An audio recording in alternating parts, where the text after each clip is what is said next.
Hi everyone, hope you're doing well. Let's start with the revision of CA Interlaw chapter number 8, that is dividend. Let's start with this area. It goes from section number 123 to section number 127. Let's go for it. Section 123 is about declaration of dividend. Now, what does this section say? It says that dividend can be either interim dividend or final dividend. The dividend that you pay at the AGM and which is recommended by the board of directors and declared by the shareholders in the AGM is called as final dividend. Any dividend that is paid between two AGMs is called as an interim dividend. They have also further said that dividend can be dividend on equity shares, it can also be dividend on preference shares. Dividend on preference shares can be either cumulative or non-cumulative. Okay. Now the main section area goes in this manner. Whenever the company is planning to declare a dividend, the company has to satisfy these two criterias. First one, the company should not be a section 8 company, and second one, company should comply with section number 73 and 74. If that is the case, then we have something called as DODOD, that is nothing but date of declaration of dividend.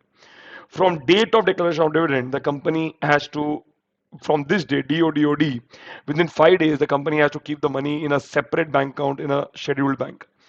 This requirement of keeping the money in the separate bank account in a scheduled bank is not required to be done by any government company where the entire paid up capital is held by the central government or state government, partly by central government, partly by one or more of the state government or any government company or company. After the money is kept in the separate bank account by any company, let's say, or even if it is a government company and they have not kept the money in a separate bank account, from DODOD, within the 30 days from DODOD, they have to pay the dividend either by cash, check, electronic transfer, or warrant to any registered member or his order or his banker. Okay. Suppose a company has kept the dividend money with itself and kept the dividend money with itself and the company has already declared the dividend, but they have not paid the dividend yet. And the company tries to change its plan and says that, oh, in place of dividend, we are planning to give bonus shares. Company wants to set off any unpaid amount on the shares. Can the company do that? The answer is no. So any company that has declared dividend cannot adjust the dividend with any bonus or any unpaid amount that is not paid on the shares. Okay. Next one is if there is a needy company. In a needy company, if within 30 days the company is not able to pay the amount, that amount can be credited directly to the members of the needy company. That completes your section number 123. 124 is unpaid dividend account. Now, what does 124 say? 124 says in this manner: if the company has not been able to pay the dividend, that is, the dividend is unpaid, or if the dividend is unclaimed, that is, the members did not come to collect the dividend. So, if the dividend is unpaid or unclaimed in those 30 days from date of declaration of dividend, then in the next 7 days, the company has to transfer this dividend to an unpaid dividend account in any scheduled bank. Now, if the company does not do this transfer to the unpaid dividend account in the scheduled bank within those 7 days, then the company has to pay interest at the rate of 12% per annum for whatever is the period of delay. Next, they have written, whenever the company transfers to the unpaid dividend account, whenever, within 90 days from the date of transfer, company has to prepare a statement which will contain the details of the name of the shareholder, the address of the shareholder, the unpaid dividend to be paid, and these details in that statement will go in a website that is of the company, if any, or any website that is approved by the central government. Any person who wants to claim the dividend can come to the company and tell that they want to claim the dividend, and the company will complete the formalities and pay them the dividend amount when the money is there in the unpaid dividend account. The money in the unpaid dividend account will stay for 7 years.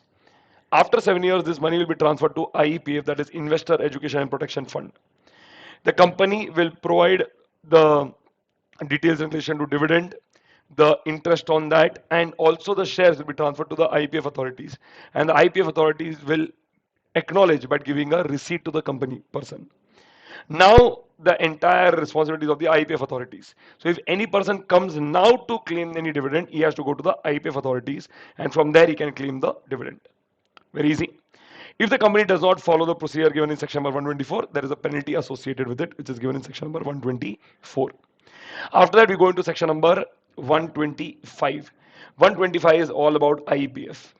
So first of all, IPF is established by the central government. Central government appoints a chairperson, 7 members, and a CEO to run the IPF. They are called Authority for Administration. They are the people who will be dealing with the matter in relation to any claims that come in relation to any dividend that has already been transferred to the IPF. What are the various incomes of the IPF? That is also given in 125.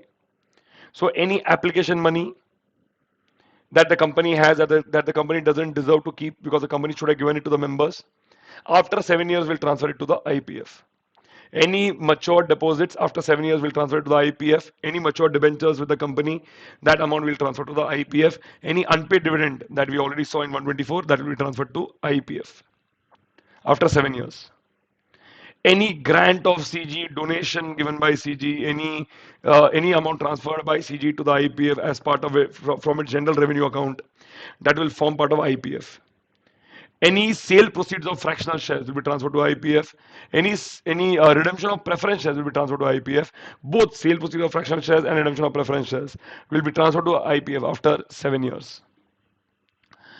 Any amount in the IPF of the previous act, that is Companies Act 1956 under section number 205C, that would have been transferred to IPF under section number 2013, that amount will also be coming into the income because it was a one-time transfer done from section number 205C of Companies Act 1956 to section number 125 of Companies Act 2013.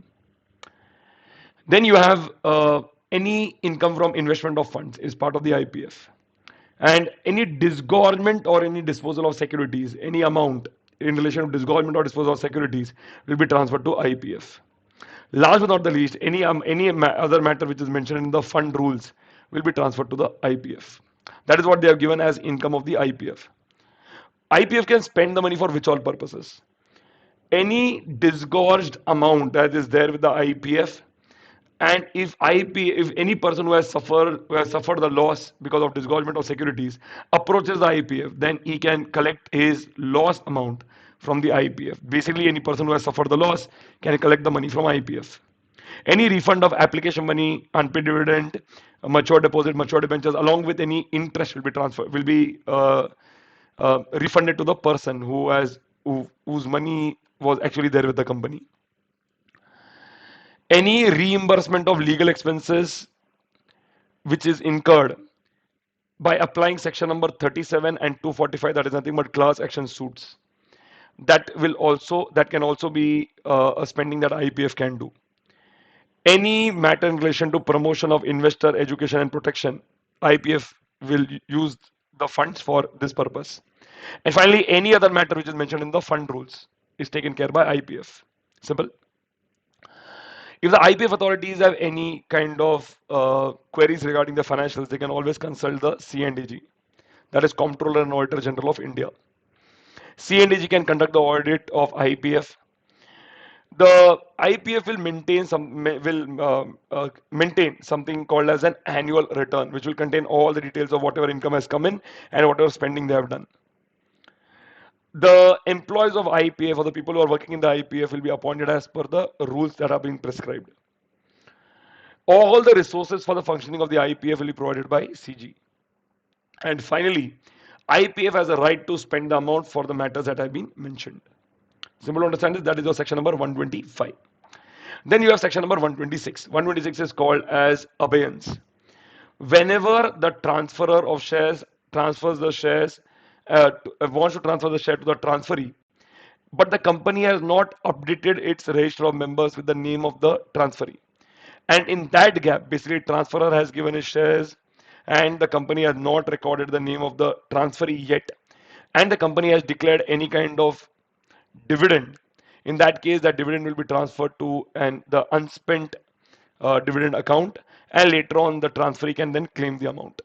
However, if the transferor transfers the shares to the transferee and it gives in writing to the company that whatever dividend the company declares in the gap, if the company does not update the name of the transferee, then that dividend amount should be given to the transferee, that the transferor gives in writing by himself.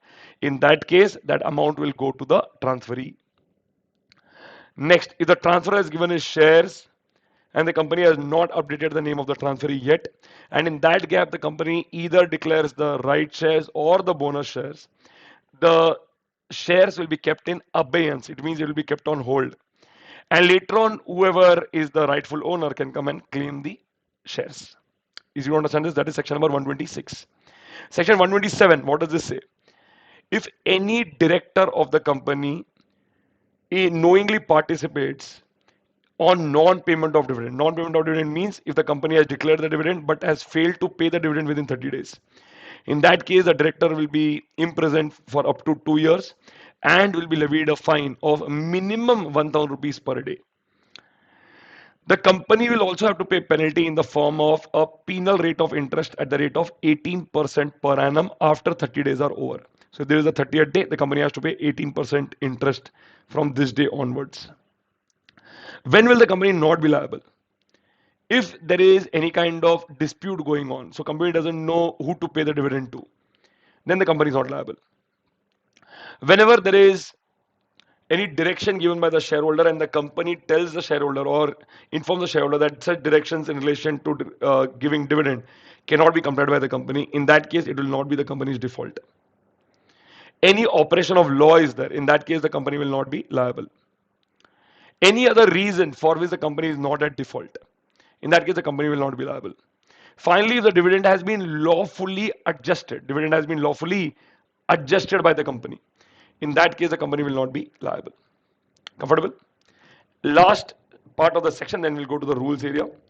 Section last part says that in case of Nidhi company, if the Nidhi company is planning to give a dividend of 100 or less to any of the members, then there is no separate notice to be sent from the Nidhi company. Nidhi company will not send any separate intimation. For these shareholders, Nidhi company will simply give an ad in the newspaper, a newspaper which is, as per the uh, a local language newspaper will do good because it will be around the registered office of the Nidhi company. Along with that, the Nidhi company will also put this in the notice board of the Nidhi company for 3 months, minimum 3 months, that if you are deserving a dividend of 100 or less, then there will be no separate notice to be given. We'll only give an ad in the newspaper and we'll put the information on the notice board. That is the only requirement to be done. But if there is any member in the Nidhi company who deserves a dividend of more than 100, remember more than 100, in that case, Nidhi company will intimate that person or inform them. Comfortable to understand this? Okay. That completes section number 127. Now we'll go to the rules part. There is an important rule, that is your rule 3. Now what does rule 3 say? Rule 3 says if the dividend that the company is planning to pay is um, is of such amount that we don't have profits in the current year, that is the profit is absent, or if the profit is inadequate, in that case the company has to pay the dividend from its reserves. Whenever the company has to pay the dividend from its reserves, the company has to comply with rule 3. Now what does rule 3 say? Rule 3 first says that you have to take an average of the last 3 years dividend. Whatever rate you get, you have to apply the paid capital on that and you'll get an answer. Example, your last 3 dividends were 10%, 9%, 11%. You will take an average of this 10, 9, 11 divided by 3. You will get the answer as 10%. That 10% has to be applied on the paid capital and then you will get the answer A. This is your answer A. What is answer B now? So what is B? You have to take paid capital plus reserves multiplied by 1/10, or you can take 10%, whatever is okay. You will write the answer. Then you will subtract loss from that. Any loss that they have given in the question, you will write there. You will subtract the loss from this amount, and whatever answer you get is called B. You have to see A and B, whichever is lower, and that is the proposed dividend. Now, company, what it will do is company will look at what the reserve amount is, take out the dividend, that is the proposed dividend the company wants to pay, and now see how much balance is left in the reserve, that is the accumulated reserve balance after taking out the dividend amount. Now, whatever is the balance, no, that should be minimum 15% of the company's paid up capital. That is what is rule 3. Comfortable? One last area I want to cover in dividend, and that is in relation to interim dividend part. If the company is making profit for while paying the interim dividend, no problem. Company can give whatever amount as dividend, no issues. But suppose if the company is planning to give interim dividend, you have to see the preceding quarter ending. Suppose the company is planning to pay interim dividend on, let's say, 15th of November. Then you understand the preceding quarter ending will be 30th September. Now you have to see from 1st April to 30th September whether the company has earned profit or loss. If the company has earned profit, they can give on 15th November whatever they like, they can give as interim dividend, no problem. They can give the entire amount of profit as interim dividend, no problem. But if the company between 1st April of that year till 30th September of that year, if the company has incurred loss, in that case, the interim dividend has to be maximum of the average rate of last 3 years dividend. So whatever dividend the company has paid in the last 3 years, you have to take an average of that, and that can be the maximum interim dividend rate. Comfortable? Okay. So this is basically your dividend revision. I hope this was helpful. If you like all these revision videos that we are making, ensure that you're liking the video and also sharing it with your friends. Also, if you have any idea regarding, sir, can you please make a video on this topic or this series can you make, then please let me know in the comment section. I'll be very grateful. Okay. I wish you all the very best. Take care. See you. Bye.